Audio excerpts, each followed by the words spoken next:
and it even works the same way in this game. The Venom thing's only weakness is sound, so my ex-girlfriend could have easily defeated Venom with how annoying she is. Much later, I did that mission from the trailer that they showed us, and I'm not gonna lie, this was the only trailer I watched for the game, and the mission was indeed fun. But I just wish there was more like it, since there isn't really a ton of these really out-of-the-way and in-depth missions in the game, which is kind of disappointing since they could have done so much more with the game, and they just didn't. After that, however, I got to do a wonderful boss fight with the Lizard, and I died not once, not twice, but 3 times before finally beating the idiot and then chasing him around the city in good fashion, as we do many times in the Spider-Man universe. This was actually an amazing fight sequence though, and I was kind of sad when it ended with Kraven just shooting us both off of the top of the building, and we woke up Skyrim style underground for another boss fight, which had me really struggling this time. I don't even want to count how many times I ceased to exist in this realm, but it was bad. Anyways, we finally got Dr. Connor shirtless again, and it's I'm gonna skip a little bit in the story here since we haven't really gotten any trophies, but basically since Peter was all Venom now, all of his friends hate him, and we end up as Miles again on another boss fight mission with Mr. Lee, or as the game refers to him as Mr. Negative. So yeah, again in similar fashion, I died a lot. I think this fight might have been one of the most times I've ever died, and it was a swell time. But at least the fight was cool and not dry like your mom. What did he say? And we're about to finish Lee off, but instead threw him out of the arena so we could both escape, and a trophy popped after the mission ended. Miles and Peter then had a decently hard fight, which ends with Peter not being Venom anymore. Information looking like same soul literally just rampages Venom through the streets and commits so many crimes even Epstein would look surprised. We also got to fight Kraven the Hunter finally and ended up beating him, which wasn't a surprise. Oh yeah, that Miles Morales, we got a trophy. A bit later, we near the ending of the game and Harry shows up to MJ and Peter's house. He then turns MJ into a Venom monster and died so many times. I know these people more times than I mustard and catch there, and then swing some more so you don't fall and break your legs. I also finished all the Prowler missions, which were little side quest things that Miles' uncle left him to do. And after a mission, which took memories, which were the Sandman quest line objectives, these were extremely easy, probably because it's the first thing you get introduced to after the game's intro. But it ends with us delivering a little package to Sandman's kid, so W a wholesome game. There was this other Kraven Hunter side quest, which has you chase after his bird drones, and once you chase them all down, it leads you to this villain's hideout. And after snooping around and nearly being gassed to death, we escaped and see the villain just watching us in the backdrop.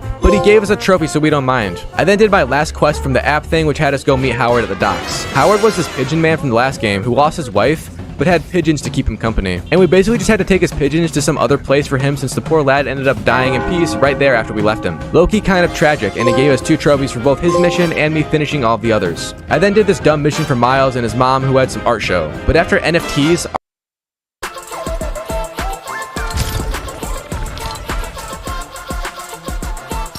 art is all fake anyway, but this trophy isn't. I then did the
The Hunter Blind side quest line, which was quite